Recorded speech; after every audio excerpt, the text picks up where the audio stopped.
हाँ जी मेरी YouTube family, क्या हाल चाल है आप सब? क्या है? होप एकदम मज़े में हो गया आप सब। और आज आपको मेरे पीछे दिख रही है एक कमाल की रेड स्पोर्ट्स कार। मेरे पास है निसान की जी निज़्मो 2025 मॉडल है। और निसान की जो 370Z है उसका मैं बहुत बड़ा फ़ैन था जब छोटा था, मतलब बचपन के टाइम पे। और आज फाइनली मेरे पास ब्रांड न्यू निसान की जी निज़्मो आ गई है। And thanks to Nissan USA जिन्होंने मुझे कार दी थी। पिछले एक हफ्ते से मैं इसको यूज़ कर रहा हूँ। मैंने जानबूझ के साफ़ भी नहीं किया ताकि आपको ऐसा ना लगे कि एकदम नई कार है। मैं आपको दिखाना चाहता था कि मैंने कितनी चलाई है। पूरी अभी गंदी हो रखी है। और आज इस वीडियो में मैं आपको बताने वाला हूँ क्या नया है जी निज़्मो में, एक्सटीरियर, इंटीरियर, ड्राइव क्वालिटी। और एक बार मैं आपको 360 राउंड दे रहा हूँ क्योंकि मुझे पता है आप सबको ये जो चीज़ है बहुत ज़्यादा पसंद है। तो एक बार देखो और मुझे बताओ कैसी लग रही है आपको ये वाली गाड़ी। देखने में तो यार बहुत ही बढ़िया दिखती है। और जो लोग पहली बार मेरी वीडियो देख रहे हैं, मैं खुद भी एक बहुत बड़ा स्पोर्ट्स कार लवर हूँ। इससे पहले काफ़ी स्पोर्ट्स कार मैंने रिव्यू भी किए हैं, मैं ओन भी करता हूँ। और अभी पर्सनली मैं मस्टैंग जीटी परफॉर्मेंस जो है S650 वो यूज़ कर रहा हूँ। तो मैं आपको पर्सपेक्टिव भी दे सकता हूँ एज अ मस्टैंग ओनर कि मुझे ये वाली कार कैसी लग रही है। और अब 360 राउंड के बाद स्टार्ट कर लेते हैं फ्रंट से। अब फ्रंट से एक बार आप लोग देखो। अब यहाँ पे रेगुलर निसान जी के कंपैरिजन में काफ़ी सारे चेंज है। सबसे पहला चेंज तो आपको दिखेगा, एक बहुत ही बड़ा ग्रिल अब आपको मिल रहा है बेटर एयर फ्लो के लिए। बड़ा ऑयल कूलर यहाँ पे मिल रहा है इंजन को ठंडा रखने के लिए। और एक ऐसा टच है इस वाली गाड़ी में कि चाहे किसी भी कलर की एक कार हो, आपको पता चल जाएगी कि ये निज़्मो है। ऑल्दो निज़्मो यहाँ पे लिखा हुआ भी है। यहाँ पे पूरी बॉडी में आपको बॉटम जो साइड है यहाँ पे रेड लाइन दिखेगी। ऑल्दो ये कार भी रेड है, बट चाहे ये ब्लैक कलर में भी आप देख लो, जो ये रेड लाइन नीचे जा रही है ना, सब में मिलेगी। उसके अलावा अगर आप मिरर्स देखोगे तो यहाँ पे भी एक रेड स्टिकर लगा हुआ है। इसके अलावा जितनी भी निज़्मो कार्स हैं उन सब के अंदर आपको ड्यूअल टोन मिल जाएगा। जो रूफ है वो ब्लैक रहेगी। उसके अलावा कलर जो भी आप पिक करते हो, और ये जो कलर है मुझे बहुत ही बढ़िया लग रहा है। बचपन में जो हम सब जब छोटे होते हैं तो जो एक स्पोर्ट्स कार को इमेजिन करते हैं वो रेड कलर की ही होती है, कुछ ऐसी ही दिखती हो, और वो आज अपने सामने है। उसके अलावा यहाँ पे और क्या नया है जी निज़्मो में, यहाँ पे जो फ्रंट लिप है ये भी 3 पार्ट्स में है। और देखोगे तो ये वाला जो सेक्शन है वो एक यूनिट है। उसके अलावा ये जो सेक्शन है यहाँ पे आपको जो साइड स्कर्ट है वो अलग से दिख रही है। और इसका काम क्या है बेसिकली कि हवा को थोड़ा सा दूर लेके जाना ताकि जो ड्रैग है उसको रिड्यूस कर पाओ। उसके अलावा यहाँ पे नए डनलप के स्पोर्ट मैक्स टायर मिल रहे हैं। 19 इंच के व्हील्स हैं। 255 का टायर फ्रंट में मिल रहा है और 285 का बैक में मिल रहा है। तो बहुत ही वाइड टायर्स हैं। और ये जो टायर्स हैं स्पेशली आपको जी निज़्मो में ही मिलेंगे। और यहाँ पे भी निज़्मो लिखा हुआ आपको व्हील्स के ऊपर दिख रहा है। तो अगर निज़्मो की बात कर ले, कितनी जगह पे लिखा हुआ है, व्हील्स के ऊपर आपको निज़्मो दिख रहा है। फ्रंट ग्रिल में आपको निज़्मो लिखा हुआ मिल जाएगा, जी की ब्रांडिंग बैक में। और अगर आप बैक में भी देखोगे तो बैक में भी आपको निज़्मो लिखा हुआ क्लियर दिख रहा है। तो दूर से ही आप देख के बता सकते हो कि एक निज़्मो मॉडल है। और निज़्मो जो मॉडल रहते हैं ट्रैक फोकस रहते हैं, रेसिंग पे ज़्यादा इनका फोकस रहता है। और निसान का top of the line sports car version है, ये हाई परफॉर्मेंस मॉडल है। और फ्रंट के बाद अगर मैं साइड में आ जाऊँ तो साइड प्रोफाइल एक बार आप लोग देखो और मुझे बताओ कैसी लग रही है आपको। व्हील जो हैं वो बहुत ही बढ़िया दिखते हैं। जो अपने मिरर्स हैं ये रेगुलर मिरर्स हैं इंटीग्रेटेड टर्न सिग्नल्स के साथ। और ये जो रेड स्टिकर है ये सिर्फ एक स्टिकर है, इसका कोई भी काम नहीं है, बस ऐसे लगा हुआ है। तो अगर कभी आपको बाहर निसान जी दिखे और ये रेड स्टिकर है, इसका मतलब है निज़्मो। ऑफ कोर्स इससे पहले आपको काफ़ी सारे जो निज़्मो के बैजेस हैं वो इस गाड़ी में दिख जाएंगे। और अब एक बार चलते हैं बैक की तरफ। बैक की अगर बात करें तो बैक एक बार आप लोग देखो और आप मुझे कॉमेंट्स में बताओ फ्रंट आपको ज़्यादा पसंद आया या बैक निसान जी निज़्मो का। स्पोर्ट्स एग्जॉस्ट यहाँ पे आपको मिल रहे हैं, निज़्मो की ब्रांडिंग बिल्कुल मिडल में। उसके अलावा जो अपनी टेल लाइट्स हैं एलईडी टेल लाइट्स हैं। और देखने में ये जो टेल लाइट्स हैं काफ़ी बढ़िया दिखती हैं। और एक बार अगर मैं आपको इसका स्पोर्ट्स एग्जॉस्ट सुना दूं,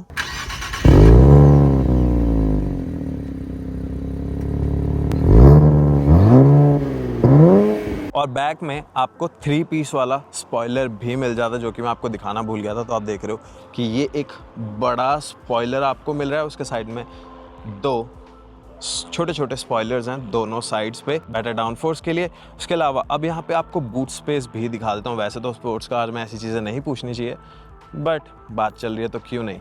अब यहाँ पे सबसे वियर्ड चीज़ ये है निसान जी निज़्मो की। यहाँ पे सिर्फ 3 बटन है, लॉक, अनलॉक और पैनिक।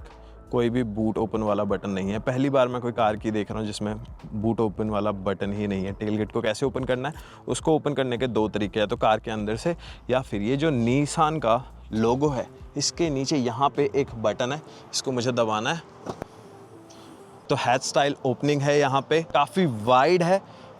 आई थिंक 2 सूटकेस जो कैरी ऑन होते हैं वो आप फिट कर सकते हो। डिसेंट स्पेस है यार। स्पोर्ट्स कार है, इसको आप कितना ही यूज़ करोगे सामान के लिए। स्पोर्ट्स कार के लिए एक बढ़िया है। और ऐसी जो कार्स होती हैं इनको फन लवर्स लेते हैं, इनको वो लोग नहीं लेते जिनको प्रैक्टिकलिटी निकालनी होती है। तो इस चीज़ को हम साइड कर सकते हैं। बट जिन लोगों को क्रेज़ रहता है देखने का कि कितनी बूट स्पेस मिलती है, तो ये है आपके सामने। उसके अलावा ब्लैक रूफ विद रेड, बहुत ही प्यारा कॉम्बो है। ब्लैक व्हील्स और यहाँ पे एक बार आप गैस कैप देखो, कितना बड़ा गैस कैप है। ये रहा आपका गैस टैंक, बट इसका साइज़ देखो एक बार आप। और एक चीज़ जिसको लेके काफ़ी लोग कंफ्यूज रहते हैं कि भाई ये गैस वाली कार है क्या। गैस यार, क्योंकि मैं यूएस में हूँ मुझे आदत हो गई है, पेट्रोल को गैस बोल देता है, गैसोलीन को शॉर्ट कर दिया है गैस यूएस में, तो इसलिए गैस बोला जाता है। और बाकी सारी चीज़ें दिखा दी। स्पोर्ट्स कार का इंजन नहीं दिखाया तो क्या दिखाया, तो सबसे पहले अब इंजन भी देख लेते हैं इंटीरियर पे जाने से पहले। तो इसको करते हैं ओपन। यहाँ पे एक बटन है, इसको दबाना है और उठा लेना है। और यहाँ पे मैनुअल जो पुराने स्टाइल में रहता है ना उस तरीके का, तो ये वाला जो काम है आपको मैनुअल ही मिलेगा। यहाँ पे कोई भी आपको स्टर्ट्स वगैरह नहीं मिल रहे हैं। तो यहाँ पे हमें V6 ट्विन टर्बो इंजन मिल रहा है। कितनी पावर वगैरह जनरेट करता है वो थोड़ी देर में बताता हूँ। कुछ इस तरीके का आपका इंजन मिल जाएगा। और ये सेम इंजन है जो हमें निसान रेगुलर Z मॉडल्स के अंदर भी मिलता है, बट यहाँ पे एक्स्ट्रा हॉर्स पावर मिल रही है। और उसके अलावा काफ़ी सारे ट्विक्स, काफ़ी सारे अपग्रेड्स हैं। बेटर सस्पेंशन यहाँ पे मिल रहा है। लाइटर एंड वाइडर आपको व्हील्स मिल रहे हैं, वो भी आकीबानो ब्रेक्स के साथ। और इसको बहुत ज़्यादा ट्यून किया गया है ट्रैक के लिए, और इसको एक बेटर कार बनाया गया है जिसके बारे में आगे आगे बात करूंगा वीडियो में मैं। और अब इस सब के बाद चेक करते हैं इंटीरियर। ओपन करने के लिए जैसा निसान की 370Z में डोर्स मिलते थे उसको आई गेस ट्रिब्यूट दिया है इन्होंने, तो वही डोर हैंडल्स आपको मिल रहे हैं। यहाँ पे आपकी कार की लगेगी। आपको अगर मैनुअली कभी ओपन करना पड़ जाए तो इसको ओपन करते हैं, गेट खोल लेते हैं और सबसे पहले डोर पैनल की बात करते हैं। एल्केंटारा यहाँ पे मिल रहा है, लेदरेट मटेरियल यहाँ पे मिल रहा है। और जैसे 370Z में आपको एसी वेंट्स मिलते थे वही सेम एसी वेंट्स यहाँ पे मिल रहे हैं। जैसा ओल्ड स्कूल कार्स के अंदर आपको लॉक अनलॉक मिलता था वही यहाँ पे मिल रहा है। ये आपका डोर ओपन करने के लिए डोर हैंडल यहाँ पे मिला है। थोड़ी सी स्टोरेज है, छोटी बॉटल आप यहाँ पे फिट कर सकते हो। विंडो कंट्रोल्स, ये है विंडो लॉक, लॉक अनलॉक, और इससे आप अपने मिरर एडजस्ट कर सकते हो। 8 स्पीकर वाला बोस का सिस्टम मिल जाता है जो कि बहुत ही बढ़िया साउंड करता है। इस कार के लिए छोटी कार है और उसके लिए ये जो स्पीकर्स हैं इनफ है। और जब आप ऐसी कार चला रहे हो तो स्पीकर पे आपका कम फोकस होता है, आपको ज़्यादा चाहिए होता है एग्जॉस्ट साउंड, जो कि भर भर के इन्होंने पम्प्ड ऑडियो दिया है कैबिन के अंदर। डोर सिल पे आपको Z लिखा हुआ दिख रहा है।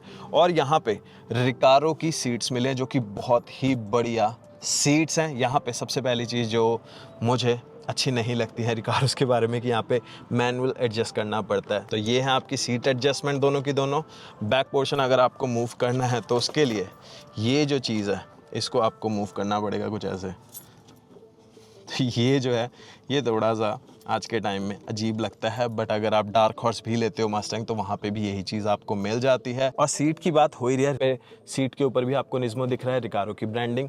मिडल में आपको रेड कलर मिल रहा है। ये जो चीज़ है सारी एल्केंटारा से बनी हुई है और जो बोल्स्टर्स हैं आपके वो लेदर के हैं, बट सीट जो है वो एल्केंटारा और लेदर का मिक्सचर है जो कि देखने में काफ़ी अच्छा लगता है। काफ़ी बढ़िया बोल्स्टर हैं। साइड बोल्स्टर्स, बॉटम बोल्स्टर्स जो हैं वो आपको होल्ड कर कर रखते हैं। चाहे आप जितना मर्जी टाइट कॉर्नर में हो, आप एकदम अपनी प्लेस पे रहोगे, आप हिलोगे डुलोगे नहीं। यही ये वाली सीट्स का काम रहता है कि आप अपनी जगह पे रहो, आपको बहुत ही कंफर्ट भी मिले और आप मज़े से रेस कर पाओ। तो रिकारो ने जो अपनी जॉब है उसको अच्छे से निभाया और कुछ इस तरीके की सीट्स यहाँ पे आपको मिल जाती हैं। और सीट के पीछे आपको इतनी सी स्टोरेज मिल जाती है जहाँ पे कुछ सामान रख सकते हो। और ये है आपका बूट स्पेस। आप चाहो तो डिग्गी खोल सकते हो या फिर आप यहीं से एक्सेस कर सकते हो। ये जो चीज़ है ये बचाती है कि सामान जो है वो आगे की साइड ना आ जाए। और ऐसी ही छोटी सी स्टोरेज आपको पैसेंजर सीट के पीछे भी मिल जाती है। तो ये है स्टोरेज का सीन निसान Z निज़्मो में। बहुत ही बढ़िया रेसिंग इंस्पायर्ड आपको सीट बेल्ट्स मिल रही हैं। सीट बेल्ट बिल्कुल आगे है तो आपको पीछे तक हाथ नहीं लेके जाना पड़ता।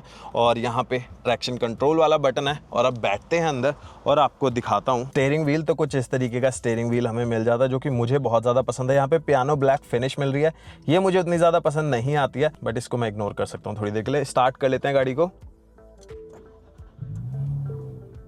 यहाँ पे हैंड ब्रेक भी मिल रहा है आपको, ओल्ड स्कूल। अब यहाँ पे स्टीयरिंग व्हील की बात करूं तो एल्केंटारा और लेदर का मिक्स स्टीयरिंग व्हील है। ये 3 पीस यहाँ पे स्टीयरिंग व्हील आपको मिल रहा है। रेड स्ट्राइप आपको बिल्कुल मिडल में मिल रही है, लेदर है और एल्केंटारा का मिक्स है तो बढ़िया है। पैडल शिफ्टर्स यहाँ पे आपको मिल रहे हैं, 2 स्टॉक मिल रहे हैं जो कि निसान सेंट्रा से इन्होंने निकाले हैं। उसके अलावा जो स्क्रीन है अपनी, स्क्रीन बहुत ही ज़्यादा कस्टमाइजेबल है। अगर एक बार मैं आपको दिखाऊं तो यहाँ पे जो ये वाले कंट्रोल्स है इससे आप स्क्रीन कंट्रोल कर सकते हैं। ये है क्रूज कंट्रोल के लिए। क्रूज कंट्रोल जो है वो बढ़िया काम करता है, बट लेन की पसिश जो है निसान का वो इतना अच्छा काम नहीं करता। इससे पहले मेरे पास अरमाडा थी, उसमें भी मुझे कमी लगी थी, इसमें भी मुझे कमी लगी है। और अब अगर मैं स्क्रीन की कस्टमाइजेशन दिखा दूं तो यहाँ पे 3 तरीके के स्क्रीन मोड्स आपको मिल जाते हैं।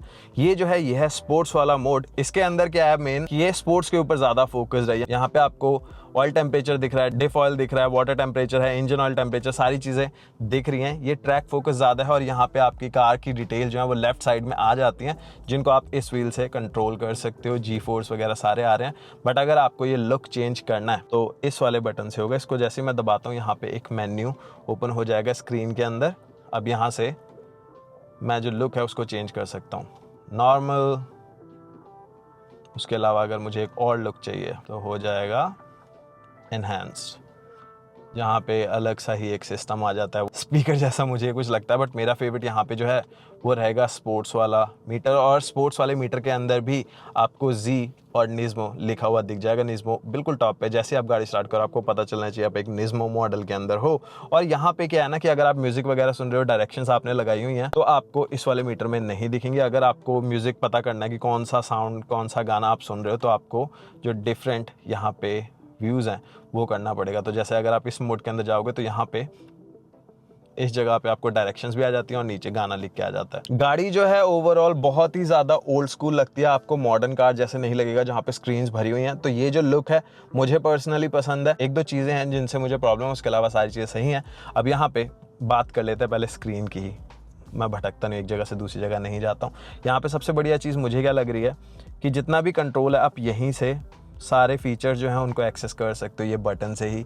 यहाँ पे अगर मैं इस बटन को दबाता हूँ, यहाँ पे डिफरेंट सेटिंग्स आपको मिल जाती हैं, जो सारी चीज़ें आप स्क्रीन से ही कस्टमाइज़ कर सकते हो। म्यूज़िक, डायरेक्शंस, अगर आपको टायर प्रेशर चेक करना है, सारी चीज़ें आपको इस एक स्क्रीन के अंदर मिलेंगी। और ये जो बटन है यहीं से सब आप कंट्रोल कर सकते हो। और अब चलते हैं हम इस तरफ अपने सेंटर कंसोल में। सेंटर कंसोल में सबसे बढ़िया चीज़ ये है आपका स्टार्ट स्टॉप बटन। यहाँ पे आपको वायरलेस चार्जर नहीं मिलता है, आपको ऐसा लगेगा, बट फ़ोन रखने के लिए स्लॉट है। USB-C एंड USB-A पोर्ट्स आपको मिल रहे हैं, बहुत ही बढ़िया। स्टार्ट स्टॉप बटन में दिखा चुका हूँ, ये है आपका ड्राइव मोड सेलेक्टर। यहाँ पे 3 मोड मिल जाते हैं। तो अगर मैं यहाँ पे टैप करता हूँ तो स्क्रीन के अंदर आपको डिफरेंट मोड्स दिखेंगे। स्पोर्ट प्लस जो है ये है मेरा फेवरेट, क्योंकि यहाँ पे बहुत ही क्विक डाउन शिफ्ट आपको मिलता है और बहुत ही एग्रेसिव साउंड करती है गाड़ी, बहुत ही एग्रेसिव चलती है, बहुत ही बढ़िया। खैर अभी के लिए यहाँ आ जाता हूँ फिर से। तो ये है आपका ड्राइव मोड सेलेक्टर और ये है गियर लीवर। अब गियर लीवर जो है ये थोड़ा सा अटपटा है। यहाँ पे अगर आपको पार्क में डालना है तो ये बटन है, अगर आपको गियर में डालनी है गाड़ी तो आपको ये बटन को दबाना है और पीछे को पुश करना है, तो ये आगे ड्राइव में। बट अगर अब आपको मैनुअल ड्राइव करनी है विद पैडल शिफ्टर्स तो आपको इस बटन को दबा के ऐसे करना पड़ेगा। अब ये मैनुअल में, और अगर आपको पार्क में डालना है तो ये रहा। उसके अलावा यहाँ पे अच्छी चीज़ें कुछ और अगर मैं मेंशन करूँ, यहाँ पे फिजिकल डायल्स हैं आपके क्लाइमेट कंट्रोल्स के लिए। तो यहाँ से आप टेम्परेचर कंट्रोल कर सकते हो, यहाँ से आप एसी को ऑन ऑफ कर सकते हो, फैन स्पीड कंट्रोल कर सकते हो, डिफ्रॉस्टर वगैरह जो है वो सब यहीं पे है। तो ये सारे जो है फिजिकल बटन्स। उसके अलावा स्क्रीन पे अगर आ जाऊँ, टच स्क्रीन यहाँ पे मिल रही है, बट फिजिकल बटन्स भी हैं बॉटम में। तो अगर मैं एक टैप करता हूँ यहाँ से मैं मेन मेन्यू में आ जाऊँगा, audio, next track, previous track, सारी चीज़ें मैं यहीं से कंट्रोल कर सकता हूँ। कैमरा ऑन करना है, बैक जाना है, सब यहीं पे है। और उसके अलावा ये है आपका वॉल्यूम बटन, ये है आपका ट्यूनिंग के लिए, और ये है आपकी स्क्रीन। यहाँ पे एप्पल कारप्ले, एंड्रॉयड ऑटो आपको मिल रहा है, वायरलेस एंड वायर्ड, और उसके साथ ही एलेक्सा भी इनबिल्ट आपको मिल रही है। बहुत ही बढ़िया स्क्रीन है। अब यहाँ पे क्या सही हो सकता था, एक तो इसका जो इंटरफेस है वो निसान सही कर सकता है, दूसरा यहाँ पे इसका जो साइज़ है थोड़ा सा और बड़ा कर सकता है। जो पूरा ब्लैक एरिया है यहाँ पे स्क्रीन दे सकता है, और ये जो बटन्स हैं इनको छोटे करके इस जगह पे लगा सकते हैं, क्योंकि यहाँ पे एम्प्टी स्पेस है दोनों जगह पे, तो यहाँ पे बटन्स आ सकते हैं और ये पूरी एक स्क्रीन हो सकती है। उसके अलावा ऊपर भी आपको गेजेस मिल रहे हैं ओल्ड स्कूल कार्स की तरह, जो कि मुझे बहुत ही ज़्यादा बढ़िया लगे। मैं पहली बार किसी कार में ये चीज़ देख रहा हूँ जब से मैंने कार रिव्यू करना स्टार्ट किया है, ये मुझे पसंद है। उसके अलावा ये मैं आपको दिखा चुका हूँ। और गियर लीवर के नीचे आपको 2 ब्लैंक बटन्स मिल रहे हैं। ऐसा क्यों मुझे नहीं पता, टॉप ऑफ द लाइन ये मॉडल है, कोई ऐसी चीज़ तो है नहीं जो हमने मिस की है। तो ये 2 ब्लैंक बटन है और ये बटन है बिल्कुल मिडल में, जिससे आप अपने टेल गेट को ओपन कर सकते हो, डिग्गी को खोल सकते हो। बट ये मिडल में क्यों है, ये मैंने किसी भी गाड़ी में नहीं देखा। यूजुअली इस जगह पे होता है या डोर में होता है। सेंटर कंसोल में देना बहुत ही डिफरेंट मुझे लगा। खैर जो है वो है। उसके अलावा एक कप होल्डर मिल रहा है और दूसरा जो कप होल्डर है वो हिडन है यहाँ पे, तो ये रहा। और अगर आपको स्टोरेज चाहिए तो इसको दबाओ और इतनी सी स्टोरेज मिलेगी और इसको हम आगे स्लाइड कर देते हैं। और रिकारो सीट्स के अंदर ना तो आपको हीटिंग मिलती है ना वेंटिलेशन मिलती है, तो जितने भी लग्जरी फैंस हैं उनके लिए डिसअपॉइंटमेंट हो सकती है। और एक और डिसअपॉइंटमेंट आपको दिखाऊं जो मुझे बहुत ही बुरी लगी, क्यों आई डोंट नो, बट अगर आप रिवर्स कर रहे हो तो कुछ इस तरीके का कैमरा आपको मिलता है, जो कि ऐसा लग रहा है कि 2012-13 की किसी गाड़ी से निकाल के निसान ने डाला है। इतना ज़्यादा पुराना और बैड क्वालिटी का बैकअप कैमरा क्यों है? रात को तो ये अनयूजेबल ही हो जाता है, तो बैकअप कैमरा पे डेफिनेटली निसान को काम करना चाहिए। और इसके अलावा कुछ और चीज़ें बताऊं, जैसे मान लीजिए आप गाड़ी ड्राइव कर रहे हो, आपकी गाड़ी लॉक है, आप डोर अगर ऐसे खोल रहे हो ना तो डोर नहीं खुलेगा, आपको मैनुअली यहाँ से अनलॉक करना पड़ेगा। यूजुअली क्या होता है, चाहे जितनी भी कार्स हो, आप ऐसे करते हो, एक बार में अनलॉक हो जाता है, दूसरी बार में आप बाहर जा सकते हो। बट यहाँ पे जो मर्जी करते रहो, गेट नहीं खुलेगा, आपको इस तरीके से पहले अनलॉक करना पड़ेगा, फिर जाके आप खोल सकते हो गेट को। और अब बात करता हूँ मैं ड्राइव क्वालिटी की। यहाँ पे सबसे पहले नंबर्स की बात कर लेते हैं। 420 हॉर्स पावर इस वाली कार के अंदर हमें मिल जाता है, जो कि 20 हॉर्स पावर ज़्यादा है रेगुलर निसान जी से। और यहाँ पे इंजन हमें मिल रहा है twin turbo V6, 384 pound feet of torque यहाँ पे मिल जाता है, तो बहुत ही क्विक कार है। सबसे पहले राइड क्वालिटी की बात करूँ तो राइड क्वालिटी जो है वो हार्श है, क्योंकि एक बहुत ही स्टिफ सस्पेंशन है। ट्रैक फोकस्ड ये कार है, तो सस्पेंशन जो है वो आपको एक रेगुलर कार जैसा तो नहीं मिलेगा, बट ओवरऑल जो कार है वो बहुत ही फास्ट आपको फील होती है। जब आप चलाते हो आपको ऐसा लगेगा कि कुछ ही सेकंड्स में गोली बन जाती है। ये वाली कार 3.9 सेकंड्स में 0 to 60 है, बट बहुत ही फास्ट आपको ये वाली कार लगेगी, जैसे मैंने कहा। और जब आप कॉर्नर्स पे होते हो आपको बहुत ही ज़्यादा कॉन्फिडेंट फील होता है इस वाली कार के अंदर। बाकी अगर मैं और कार्स के कंपैरिजन में बात करूं, जैसे सुपरा हो गई या मस्टैंग हो गई GT जो नई आई है, या डार्क हॉर्स हो गई, उनके कंपैरिजन में इसमें कॉर्नरिंग आपको ज़्यादा बेटर लगेगी। और उसका एक बड़ा रीज़न ये भी हो सकता है कि यहाँ पे जो टायर्स हैं वो काफ़ी बढ़िया हैं, काफ़ी वाइड टायर्स हैं यहाँ पे। और इस वाली कार में 9 स्पीड ऑटोमेटिक मिल जाता है, जो कि ट्यून्ड है। निसान का ऐसा क्लेम है बेटर शिफ्टिंग के लिए, बेटर यहाँ पे आपको परफॉर्मेंस देने के लिए। और यहाँ पे मैनुअल ऑप्शन ही नहीं आता। जो बेस निसान जी आती है वहाँ पे आपको ऑप्शन मिल जाता है मैनुअल का, बट जो ट्रैक के लिए बनी है वहाँ पे मैनुअल ट्रांसमिशन ही नहीं है। तो इसने काफ़ी सारे एंथुजियास्ट को बैक एंड पे रख दिया है। जो लोग काफ़ी ज़्यादा खफा हैं निसान से, सबको इस वाली गाड़ी में मैनुअल का ऑप्शन चाहिए था। ऑटोमेटिक लेते ठीक था, बट एक ऑप्शन दे देते तो बढ़िया रहता। बट क्योंकि इन्होंने सिर्फ ऑटोमेटिक ट्रांसमिशन ही इस वाली गाड़ी में दिया, तो इसने काफ़ी सारे लोगों को इस वाली गाड़ी से दूर कर दिया। लोग इसके बारे में अब सोच भी नहीं रहे हैं। तो ये एक बैड चीज़ है जो निसान ने करी है। और अभी निसान की फाइनेंशियल कंडीशन भी उतनी बढ़िया नहीं है कि वो ज़्यादा R&D कर पाए। तो आई थिंक ये भी एक रीज़न हो सकता है कि वो लोग अभी ज़्यादा रिस्क नहीं लेना चाहते थे मैनुअल गाड़ी को लॉन्च करके, और बाद में अगर वो ना चलती तो उनको शायद मे बी और ज़्यादा नुकसान होता। बट खैर जो एंथुजियास्ट हैं उनके लिए बैड न्यूज़ ये है कि सिर्फ ऑटोमेटिक ट्रांसमिशन यहाँ पे मिल रहा है। 9 स्पीड ऑटोमेटिक जो ट्रांसमिशन है, शिफ्ट्स क्विक है, बट उतने ज़्यादा क्विक नहीं है जितना निसान क्लेम करता है। गाड़ी तो खैर बढ़िया है ही, और यहाँ पे एक बेटर सस्पेंशन आपको मिल रहा है बाकी की निसान जी के कंपैरिजन में, बेटर हैंडलिंग के लिए ट्रैक्स के ऊपर। बट वही जो सेम स्टिफ आपका सस्पेंशन है वो हार्श कर देता है राइड को जब आप डेली ड्राइव के लिए इसको यूज़ करते हो। और 9 स्पीड ऑटोमेटिक जो इन्होंने ट्रांसमिशन दिया है, निसान का ऐसा क्लेम है कि आपको बेटर लॉन्च कंट्रोल भी मिलता है। और लॉन्च कंट्रोल तो चलो अच्छा है ही, बट लॉन्च कंट्रोल में डालने के लिए इस गाड़ी को जो आर्ट है वो भी अपनी ही है। पहले ट्रैक्शन कंट्रोल ऑफ करो, ड्राइव में डालो, फिर दोनों पैडल शिफ्टर जो हैं इनको होल्ड कर रखो, ब्रेक को बहुत ज़्यादा एक्स्ट्रा जान लगाओ, फिर एक्सीलरेटर को साथ में दबाओ, तब जाके लॉन्च कंट्रोल जो है वो एक्टिव होता है। तो पैडल शिफ्टर को साथ में दबाने वाला काम बहुत ही वियर्ड है। यूजुअली क्या होता है, आपको ट्रैक्शन कंट्रोल ऑफ करना होता है, स्पोर्ट्स प्लस में डालो, उसके बाद आपको ब्रेक और एक्सीलरेटर जो है दोनों को एक ही टाइम पे दबाना होता है, और जब आपका बूस्ट बन जाए तो आप ब्रेक से पैर हटाओ और एक्सीलरेटर को पूरा दबा के रखो, एंड दैट्स इट। बट यहाँ पे थोड़ा अलग ही इन्होंने हिसाब किया हुआ है लॉन्च कंट्रोल के लिए। चलो, हर कंपनी के अपने फंडे होते हैं। और अब एक चीज़ मैं टेस्ट कर लेता हूँ, जो कि आई एम डैम श्योर कि यहाँ पे जो क्रैकल्स हैं वो रियल नहीं हैं। अभी एक कैमरा जो है वो मैंने बैक में लगा दिया है गाड़ी के, तो लेट्स सी।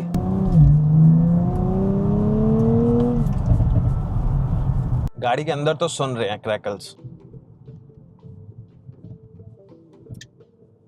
बाहर देखते हैं कि हैं या नहीं। और अभी मैंने कार जो है वो स्पोर्ट्स प्लस मोड के अंदर रखी है। 3 मोड यहाँ पे मिल जाते हैं, standard, sport and sport plus. Sport plus के अंदर 50% फास्टर डाउनशिफ्ट्स आपको मिल जाते हैं। ओवरऑल जो ये वाली कार है बहुत ही बढ़िया परफॉर्म करती है, एंड मेरे पास 1 हफ्ते से है और मैं इसी को कंप्लीटली चला रहा हूँ, क्योंकि बहुत ही ज़्यादा फन कार है। स्टीयरिंग जो है वो बहुत ही प्रिसाइज है और मेरे टाइप का स्टीयरिंग है, जैसा मुझे पसंद रहता है।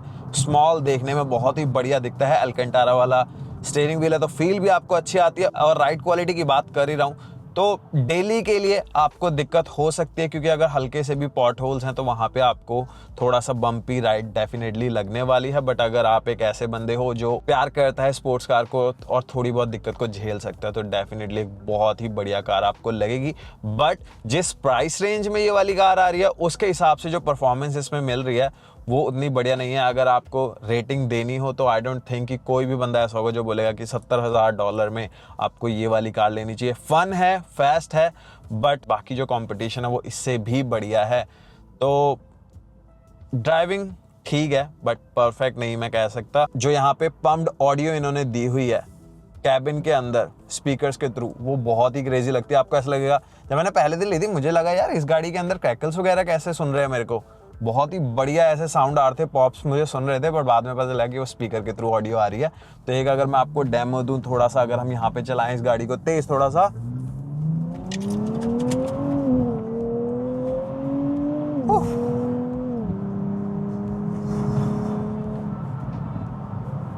बहुत ही क्विक, बहुत ही क्विक,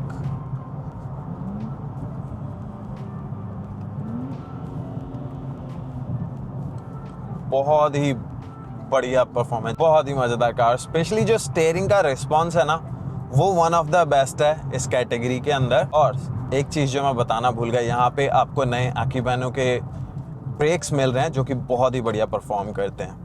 ट्रैक के लिए बनी है तो ट्रैक पे बढ़िया ही परफॉर्म करेगी, बट ज़्यादातर जो यूज़र्स इस गाड़ी को लेंगे वो बहुत ही कम होंगे जो ट्रैक पे लेके जाएंगे, ज़्यादातर तो सिटी में ही चलाएंगे। तो जैसे मैं बार बार बोल रहा हूँ, फन है बट डेली राइड में थोड़ा सा हार्श आपको डेफिनेटली लग सकती है। और अब इन सब चीज़ों के बाद बात करते हैं क्या प्राइस है। वैसे तो एक बार मैं बोल चुका हूँ तो आपको पता चल गया होगा, बट एक बार डिटेल में आपको बता देता हूँ और आपको विंडो स्टिकर भी दिखा देता हूँ इस वाली गाड़ी का। तो इसका जो MSRP स्टार्टिंग प्राइस है वो है 65,750, बट एज इट इज़ जैसी ये मेरी कार है इंक्लूडिंग डेस्टिनेशन चार्जेस, ये कार है $69,210 की प्लस टैक्सेस एंड रजिस्ट्रेशन। तो आप लगा लो 75-76 की ये कार है। एंड उस प्राइस रेंज में मैं डेफिनेटली कहूँगा कि ये कार वर्थ नहीं है। ऑल्दो अच्छी दिखती है, अच्छी चलती है, बट ना तो इंटीरियर उस क्वालिटी का है ना ही परफॉर्मेंस उस क्वालिटी की है जो इस प्राइस रेंज में आप एक्सपेक्ट करते हो। इसकी जगह पे मैं आपसे कहूँगा कि आप जा सकते हो M2 की तरफ। अगर आपको मसल कार पसंद है तो आप डार्क हॉर्स ले सकते हो, GT परफॉर्मेंस ले सकते हो, सुपरा आपको मिल जाएगी। और एक और बहुत ही बड़ा पंगा यहाँ पे है कि ये जो कार है इसके अंदर आपको मैनुअल ट्रांसमिशन नहीं मिलता, ऑटोमेटिक ही मिलता है 9 स्पीड वाला। तो वो काफ़ी सारे जो पैशनेट जी निज़्मो फैंस एंथुजियास्ट हैं उनको थोड़ा सा बैड फील करा सकता है। तो इस वजह से मैं ये गाड़ी के लिए कहूँगा कि गाड़ी अच्छी है बट जिस प्राइस रेंज में आ रही है उसमें डिज़र्व नहीं करता। मैं किसी को भी ये गाड़ी रिकमेंड नहीं करूँगा इस प्राइस रेंज में। आपके पास बेटर ऑप्शंस, आप उनकी तरफ जा सकते हो। अगर आपको ये गाड़ी लेनी है तो कुछ साल आप वेट कर सकते हो, यूज़ मार्केट में जब आएगी तो मे भी थोड़े चीपर में आपके लिए एक बढ़िया डील बना दे। और उसके अलावा अब आपके क्या थॉट्स हैं इस गाड़ी के बारे में, कैसी लगी आपको, मुझे बताना ज़रूर कॉमेंट्स में। और ये थी मेरी वीडियो निसान जी निज़्मो के बारे में। और अब इस वीडियो को यहीं पे करता हूँ ख़त्म। मुझे बहुत ज़्यादा पसंद है लुक्स के मामले में अगर मैं बात करूँ। अब आपके कमेंट्स का मुझे इंतज़ार रहेगा। वीडियो कर रहा हूँ ख़त्म, मिलूंगा नेक्स्ट वीडियो में, तब तक के लिए टेक केयर, बाय बाय।